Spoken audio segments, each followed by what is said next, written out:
nous accorde à pouvoir se retrouver ensemble encore une fois en ce jour d'ascension.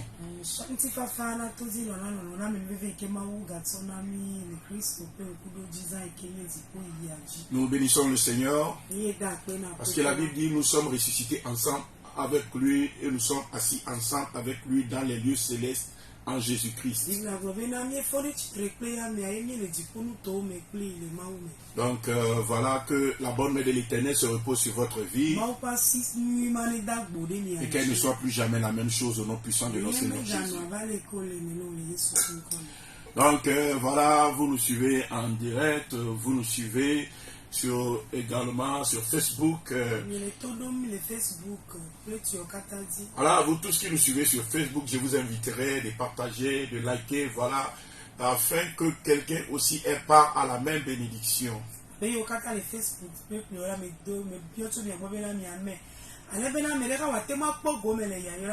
Que le Seigneur vous bénisse au nom puissant de notre Seigneur Jésus. Amen. Voilà, nous allons prier. Dieu de gloire, nous bénissons ton Saint-Nom, nous élevons ton nom, nous glorifions, magnifions ton nom. Nous connaissons, Seigneur, ton amour pour nous. Car lorsque nous étions pécheurs, c'est alors que voilà, tu as envoyé ton Fils unique venu mourir pour nous,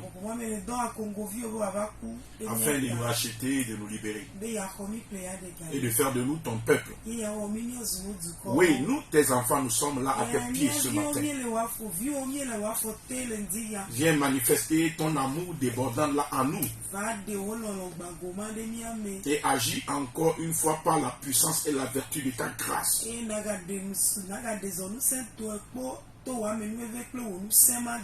Défends ton nom et défends ta gloire dans notre vie. Et que le peuple sache que nous sommes appelés de ton nom. Merci parce que papa, tu viens encore agir. Et tu nous délivres de toute emprise maléfique. Que ton nom soit élevé. Au nom puissant de notre Seigneur Jésus, nous avons prié. J'écoute pas quelqu'un me dire Amen.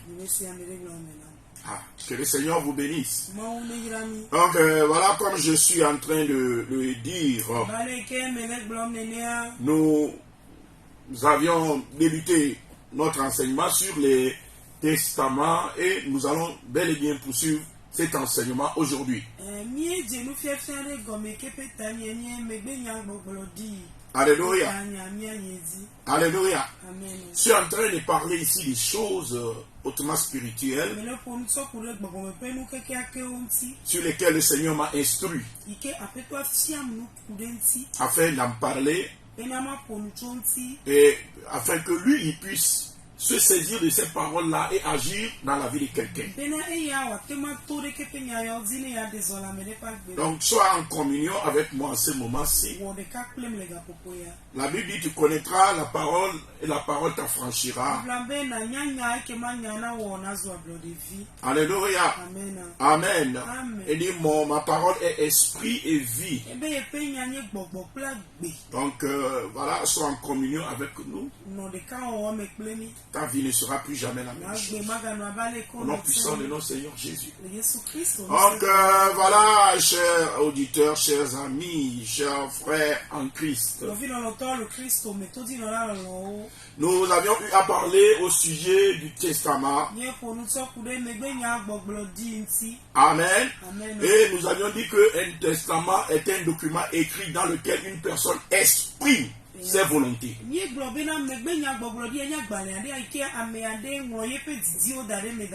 Notamment après son décès.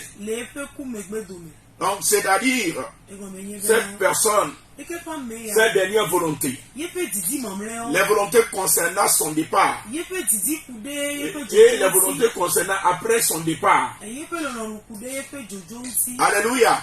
Ces volontés sont souvent consignées dans un document. Et ce document reçoit le nom de testament.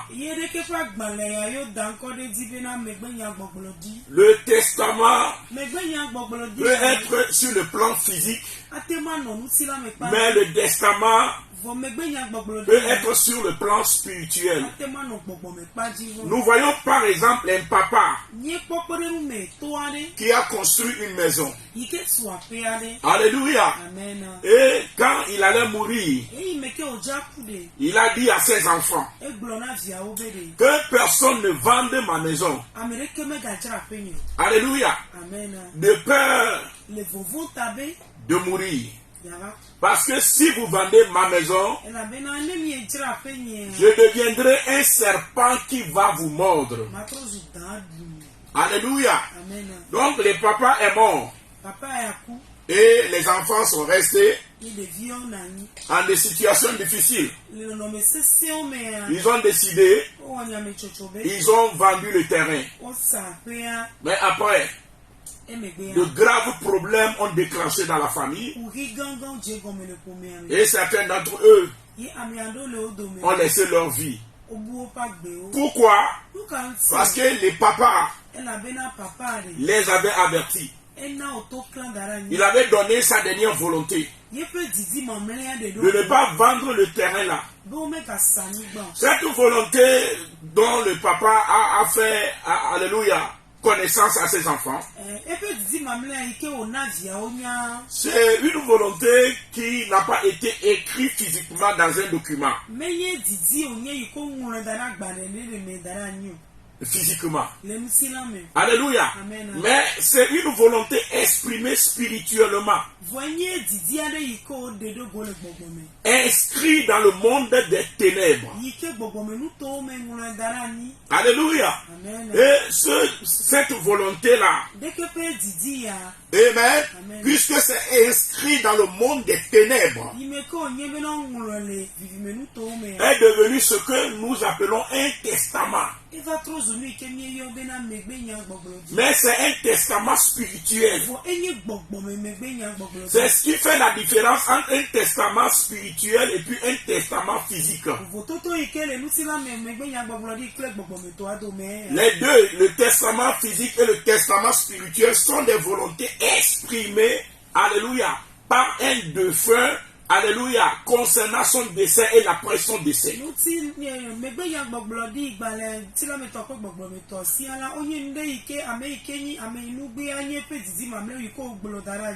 À la différence que le testament physique est inscrit dans un document physique déposé auprès d'un notaire ou auprès d'un juriste.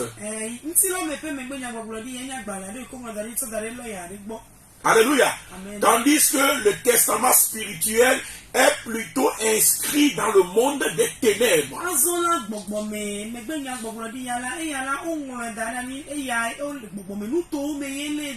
Celui qui a écrit le testament là s'appelle le testateur. Alléluia. Amen. Et du moment où la mort du testateur est constaté, alors le testament prend toute sa force et rentre en vigueur. Tant que le testateur vit, le testament n'a pas de force. Alléluia. Amen. Mais du moment où il meurt, alors le testament a tout rentre dans sa vigueur. Alléluia. Amen. Amen. Donc comme nous sommes en train de le dire, de façon ramassée, j'amène ceux-là qui ne nous ont pas suivis la fois dernière à comprendre de quoi nous sommes en train de parler. Un charlatan, un sorcier, alléluia, même un prophète de Dieu, un homme spirituel, un roi, un chef coutumier, alléluia, et qui quiconque a le flair du monde spirituel, un occultiste, un magicien. Comme nous savons que nous sommes dans des familles idolâtres, entourés d'occultistes, de magiciens, de toutes sortes de pratiques du monde spirituel. Ces personnalités, avant de trépasser, laissent toujours ce que nous appelons un testament spirituel.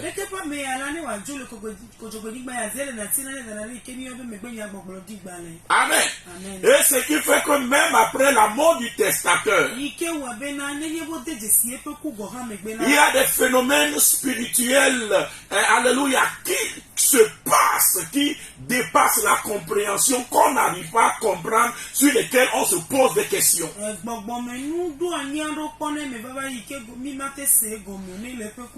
Parce que là où il y a le testament, il y a en premier lieu ce que nous appelons, alléluia, la distribution des biens. Le testament veille à la distribution des biens spirituels. Alléluia. Dans Ésaïe 58, le verset 14, nous avions lu, la Bible dit, alors tu mettras ton plaisir en l'Éternel et je te ferai monter sur les hauteurs du pays.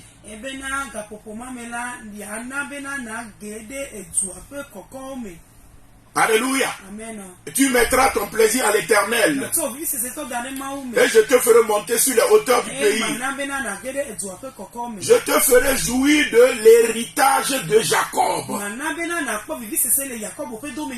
Ici, il ne s'agit pas d'un héritage physique laissé par Jacob dont ils vont partager. Mais la Bible est en train de nous parler ici de l'héritage spirituel laissé par Jacob. Et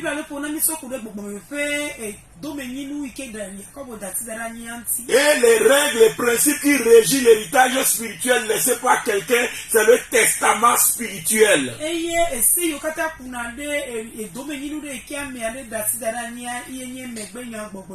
Donc la Bible dit ici que l'Éternel fera jouir au peuple d'Israël les héritages délaissés par leur défunt père Jacob.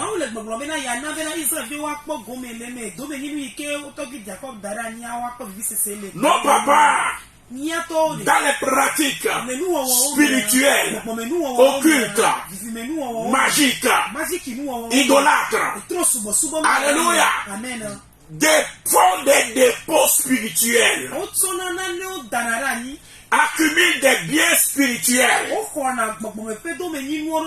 Alléluia. Amen. Ça peut être une malédiction. Ça peut être une bénédiction.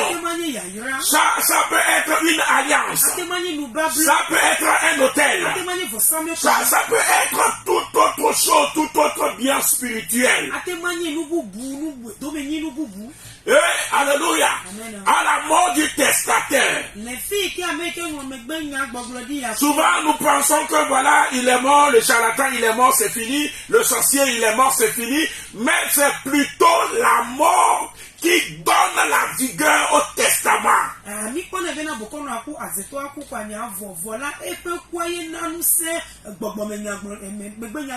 des fois c'est la mort plutôt qui amène les problèmes, plus que même lorsque la personne était en vie.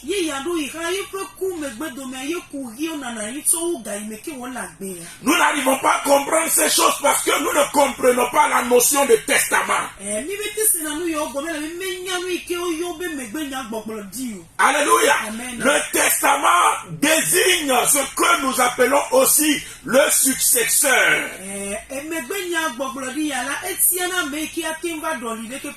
Le successeur est la personne indexée par le testateur en vue de son remplacement.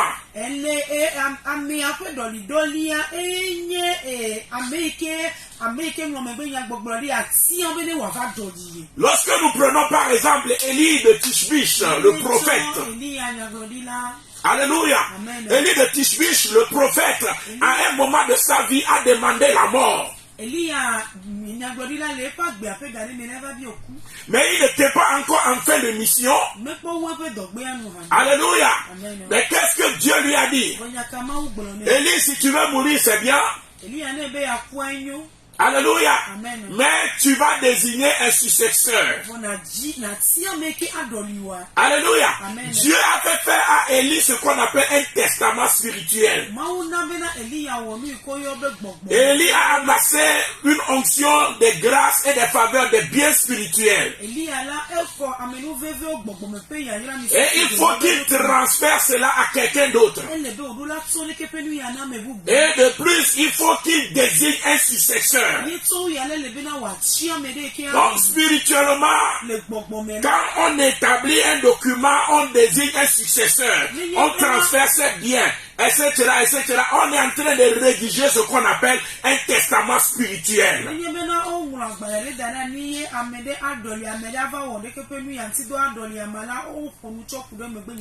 Et je vous ai dit que les sorciers, les charlatans, les occultistes établissent forcément un testament avant de partir.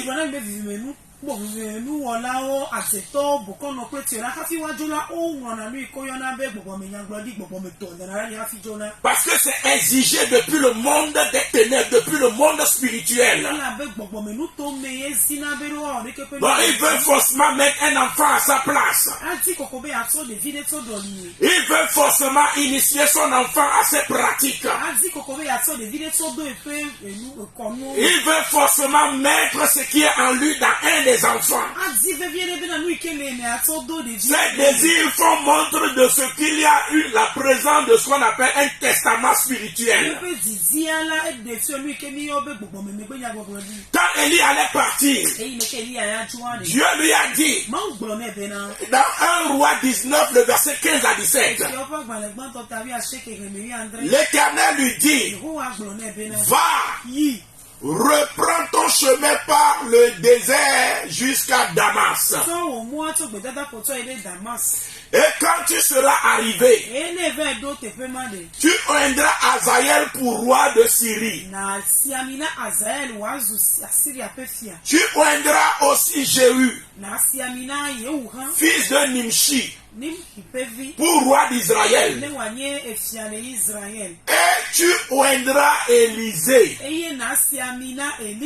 fils de Shaphat, d'Abed Mehola, pour prophète à ta place. Que quelqu'un souligne à ta place. Il devient successeur. Il devient remplaçant. Alléluia. Amen. Amen. Et il arrivera que celui qui échappera à l'épée d'Azaël à des fois, Jéhu le fera mourir. Et celui qui échappera à l'épée de Jéhu, et Élisée le fera mourir. En d'autres termes, l'Éternel a établi ici Élisée pour remplacer Élie. Parce qu'Élie était en train de faire une guerre contre les faux prophètes de Baal et d'Astarté. Mais il est en train de demander la mort. Il n'a plus l'envie de continuer la bataille. Dieu dit, va oindre Azaël, Jéhu et Élisée. Et les personnes là vont porter l'épée. Ils vont combattre ta bataille. Alléluia. Amen. Mais seulement Élisée, lui, il combattra comme un successeur. Les deux autres, Azaël et Jéhu, vont aussi combattre avec l'épée. Mais Élisée, il combattra dans la peau de successeur. Le testament spirituel élève des disciples, élève des enfants, élève des gens qui vont succéder à l'occultiste, qui vont succéder aux sorciers, qui vont succéder aux charlatans dans ces batailles, dans ces guerres, dans ces conflits. C'est pourquoi, même quand il est mort, la bataille n'est pas finie. Si, alléluia, amen, le successeur n'a pas été dépouillé. Amen. La guerre n'est pas finie. Beaucoup pensent que demander la mort du sorcier est la fin de leur bataille spirituelle. Mais au-delà de cette personne, il y a une succession. Il y a des démons. Il faut dépouiller le royaume là. C'est le royaume là qu'il faut briser. C'est le trône là qu'il faut détruire. C'est pourquoi la Bible dit, nous ne combattons pas contre la chair et le sang, mais contre les principautés, les dominations, contre les princes de ce monde des ténèbres. C'est-à-dire, la personne peut partir, mais pas un testament spirituel. Il laisse un testament, il laisse un successeur. Alléluia. Il laisse ce que nous appelons les écriteurs testamentaires.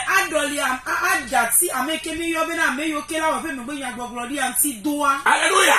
Ce sont autant d'éléments qui viennent toujours combattre les mêmes batailles que cette personne-là est en train de combattre de son vivant.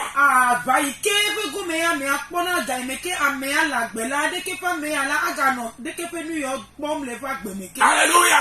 C'est pourquoi il faut prier. Alléluia. Quand la mort, un méchant meurt, ne te réjouis pas parce qu'il est mort, il est mort. Mais réjouis-toi parce que tu as renversé leur royaume, tu as brisé leur royaume, tu as détruit leur royaume. Parce que le testament peut toujours faire perpétuer leur bataille. Et il y a des batailles dans les familles. Il y a des batailles dans vos vies. Parce qu'il y a des testaments spirituels du monde des ténèbres qui sont en train de combattre, qui sont en train de susciter les écritures testamentaires contre vous,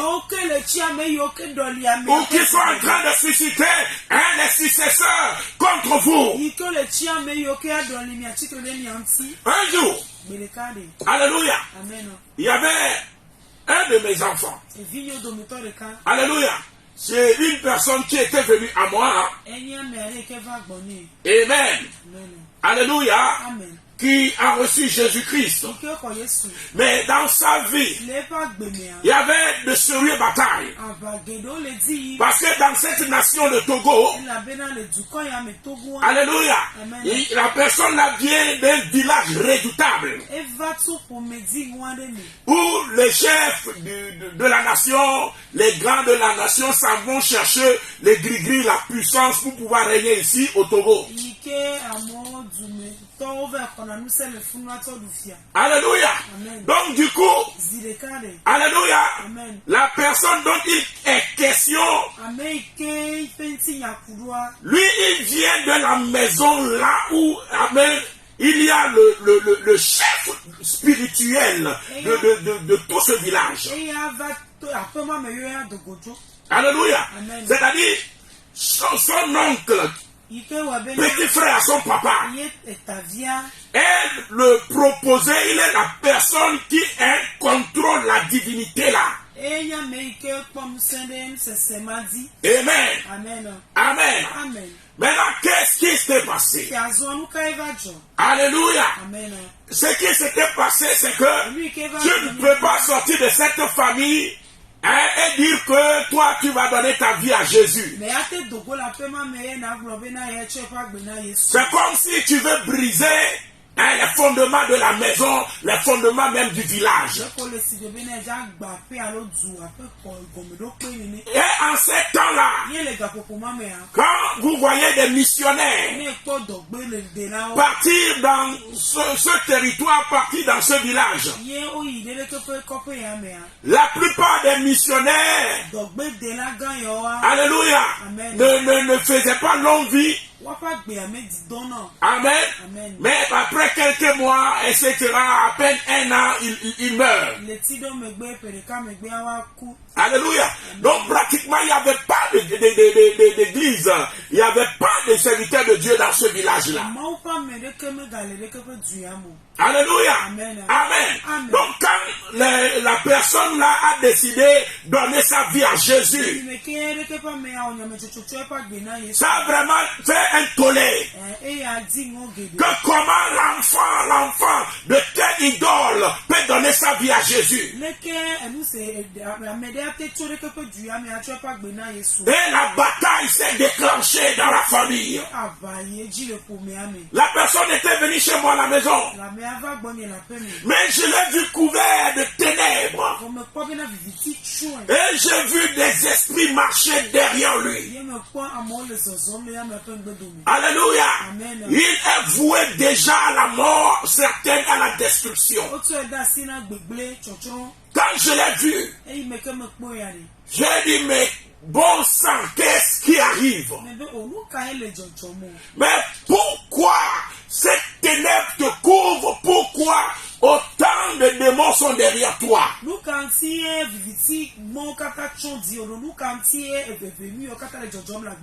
Amen. Et c'est comme ça la personne m'explique que son oncle lui a lancé le défi. Que tant que lui est en vie, elle va revenir se prosterner devant lui. Alléluia. Et j'ai souri. J'ai dit non. Toi, tu es rentré dans un royaume qui ne passe pas sous la domination d'un autre peuple. Mais ton royaume brise, détruit, renverse tous les autres royaumes. Alléluia. Et j'ai prié avec lui. Alléluia. Suite à la prière, pour couper court mon témoignage. Alléluia. L'oncle qui l'a défié est mort. Alléluia. Quand il est mort, amen, le successeur immédiat est arrivé. Et le successeur a relancé le même défi. Amen. Je lui ai dit, ne t'inquiète pas, nous allons voir. Dans le même mois, le successeur aussi est mort. Amen. Et une autre personne est arrivée. La troisième. Et la troisième aussi revient avec le même défi. Alléluia. Je lui ai dit, on continue la prière. Et on a encore prié. Maintenant, qu'est-ce qui s'était passé? Le Seigneur a dépouillé le trône là. Le Seigneur a dépouillé le trône là. Alléluia. L'idole est en forme de trône. Qu'est-ce qui s'est passé? Qu'est-ce qui ne s'est pas passé? Des voleurs, alléluia, armés de gris-gris, ont escaladé le mur du trône. Et ils sont partis voler même l'idole. Et ils sont partis vendre l'idole. Certainement que l'idole là se trouve maintenant dans une musée quelque part en Europe. Et le vaudou là sur lequel il comptait, le vaudou là par lequel juraient les chefs d'État et les responsabilités politiques de notre nation.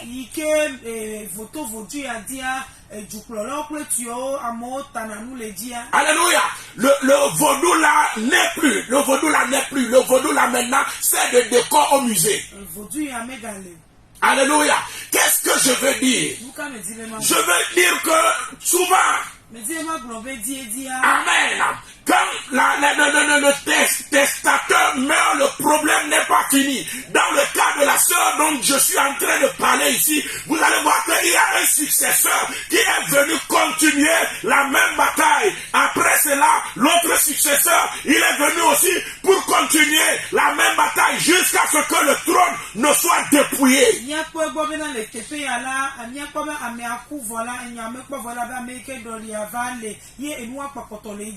C'est pourquoi je déclare dans ta vie au nom de Jésus, tout trône spirituel, tout exécuteur testamentaire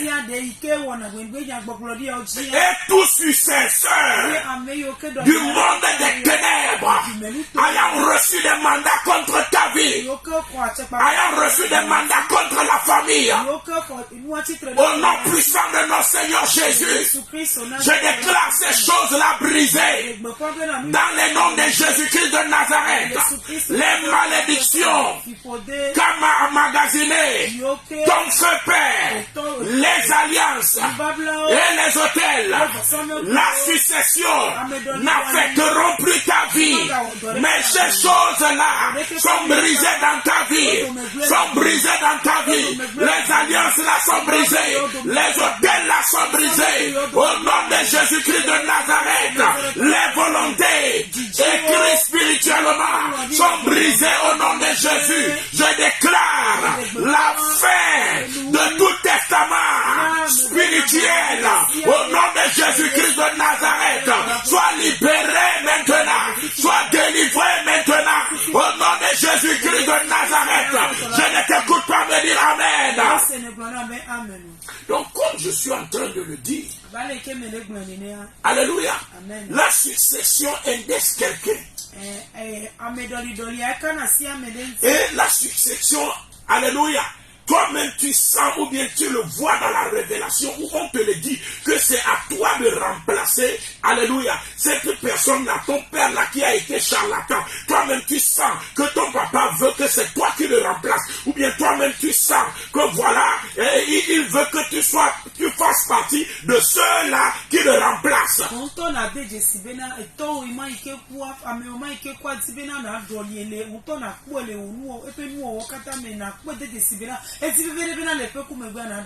Ici dans la succession, Élie a indexé 3 personnes. Azaël, Jéhu et Élisée. Mais c'est Élisée qui est le vrai successeur.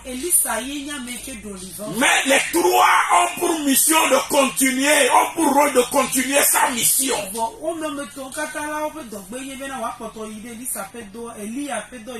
Je déclare au nom de Jésus-Christ que voilà, toutes ces missions spirituelles, ces alliances spirituelles, ces hôtels spirituels, ces biens spirituels, tout ce que voilà,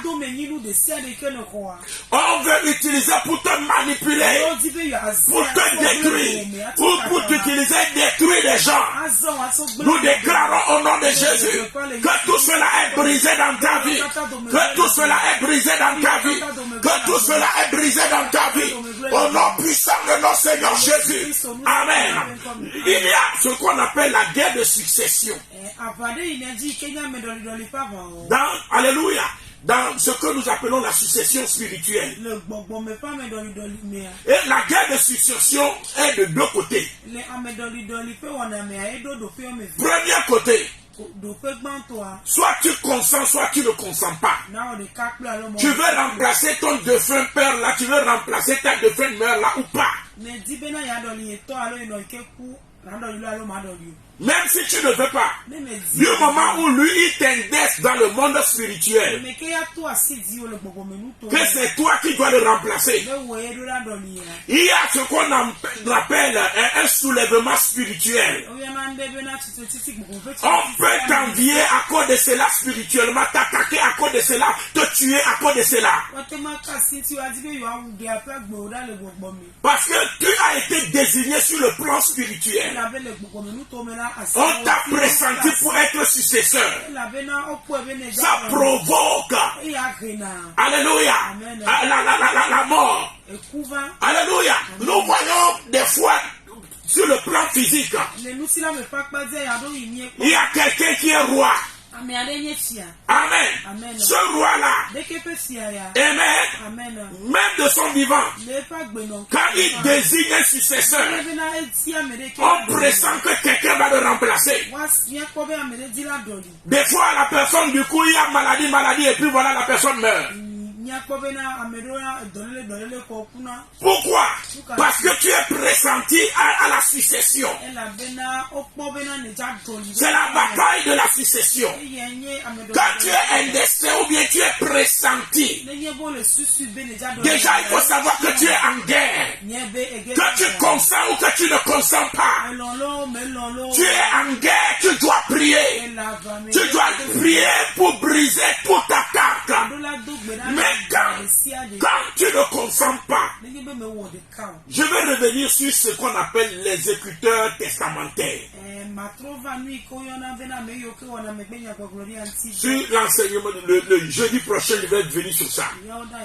L'exécuteur testamentaire, c'est l'autel du monde des ténèbres ou bien le trône du monde des ténèbres devant lequel le défunt, alléluia, a signé le testament spirituel. Le trône là, hein, l'autel là, comme ton nom est cité là-bas que tu dois être le successeur. Du coup, si tu ne consens pas, tu es combattu. Il y a beaucoup de gens qui ont des papas charlatans, des mamans sorcières, etc., etc. Mais du moment où toi tu as reçu Jésus, alléluia, eux ils n'ont jamais accepté que toi tu puisses recevoir Jésus. Et le jour où il meurt, sache que il y a des avalanches de combat. Le trône sur lequel il est assis, l'esprit, l'autel, hein, sur lequel il travaille, sont autant de choses qui te combattent. Ils vont combattre ta vie parce que tu n'acceptes pas la succession. Tu n'acceptes pas l'accomplissement du testament. Or que ils ont pour rôle d'exécuter le testament que le défunt avait écrit. Donc ils vont te bloquer les chemins, ils vont te rendre malade, ils vont te combattre. Il y a même dans certains cas des gens meurent. Parce que tout simplement, ils ont voulu que tu s'asseyes sur le trône là. Et tu n'as pas accepté. Alléluia. J'ai vu un monsieur mourir comme ça. Alléluia. Le monsieur, son papa est roi. Maintenant, à la mort de son papa, il est désigné qui devait remplacer son papa. Le monsieur dit, je suis chrétien. Alléluia.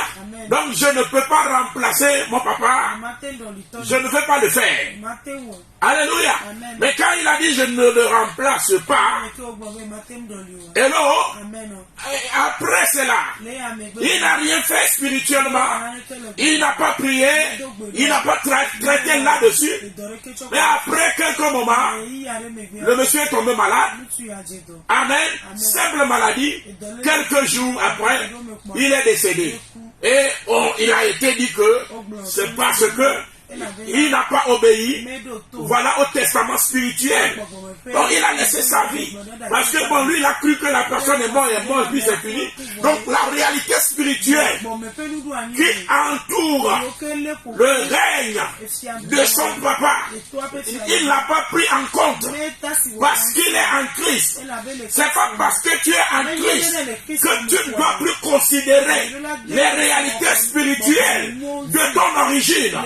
Au contraire, en Christ, on te donne les moyens de savoir comment combattre, comment prier, comment travailler sur les réalités spirituelles en vue de la restauration, en vue de la délivrance, au nom puissant de Jésus. C'est pourquoi je déclare que tout testataire ou tout exécuteur qui a reçu un mandat contre ta vie, qui te combat, qui s'élève contre toi, que tout cela soit brisé au nom de Jésus, brisé au nom de Jésus, brisé au nom de Jésus, brisé au nom de Jésus-Christ de Nazareth. Donc comme je suis en train de le dire, amen, la succession est souvent assurée. Et il y a un des éléments qui est souvent utilisé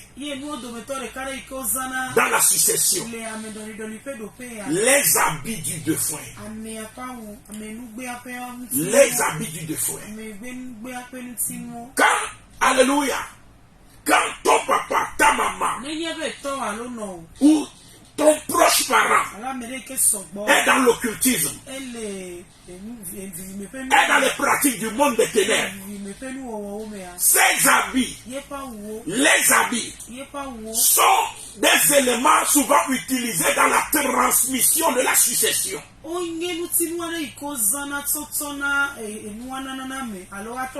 C'est pourquoi après la mort d'un défunt, tout habit qu'on distribue suite à des rituels, suite à des prières, c'est des choses que nous n'avons pas besoin d'utiliser.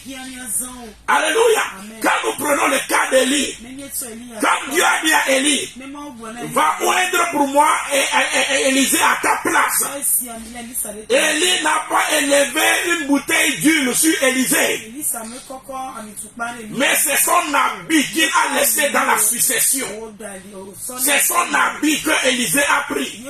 Et du moment où Élisée a porté l'habit là, l'esprit d'Élie s'est reposé sur Élisée. Quand nous prenons le cas de Aaron, Aaron aussi pour laisser son onction, la succession à ses enfants. La Bible dit les enfants d'Aaron doivent prendre l'habit d'Aaron. Amen. Exode 29, le verset 29 à 30. La Bible dit, les vêtements sacrés d'Aaron seront après lui pour ses fils, qui les mettront lorsqu'on les oindra et qu'on les consacrera. Ils seront portés pendant 7 jours par celui de ses fils qui les succédera dans le sacerdoce, et qui entrera dans la tente d'assignation pour faire le service dans le sanctuaire. Donc même pour Aaron, c'est par l'habit que la succession est transférée. Et dans beaucoup de cas, c'est par l'habit qu'il y a le transfert. Amen. Donc nous devons faire attention, savoir que recevoir, que ne pas recevoir dans la mort. Alléluia. Donc la succession spirituelle peut déclencher, je vais terminer avec ça, peut déclencher aussi des offrandes. C'est-à-dire la personne meurt, mais à cause de l'autel sur lequel il jure, surtout il est occultiste, il est charlatan, il est sorcier, tu le sais. Souvent si on ne fait pas attention, quelqu'un va mourir encore. Et cette personne-là sert de sacrifice maintenant pour provoquer la succession. Alléluia. Amen. Je vais revenir sur ça prochainement. C'est autant de choses qui sont dans le monde spirituel, qui nous entourent dans le testament spirituel. Les vies sont beaucoup plus détruites par le testament spirituel que par les faits réels qui nous entourent. Mais je déclare tout cela brisé à partir d'aujourd'hui. Les testaments spirituels sont brisés dans ta famille au nom de Jésus, dans ta maison brisons au nom de Jésus tout testament spirituel qui combat contre toi est brisé au nom de Jésus. Que la bonne main de l'Éternel te libère. Sois comblé au nom de Jésus. N'oubliez pas, voilà, de liker, de partager. Et puis voilà, nous nous retrouvons le jeudi prochain. Que le Seigneur vous bénisse. Vous pouvez nous retrouver sur Moram TV, M-O-R-A-M TV. Alléluia, sur YouTube. Et vous pouvez aussi nous écrire au 228 00 228 99 67 12 26 ou 00 228 90 31 10 52. Que le Seigneur vous bénisse. Excellente journée. Shalom à vous. Bye bye.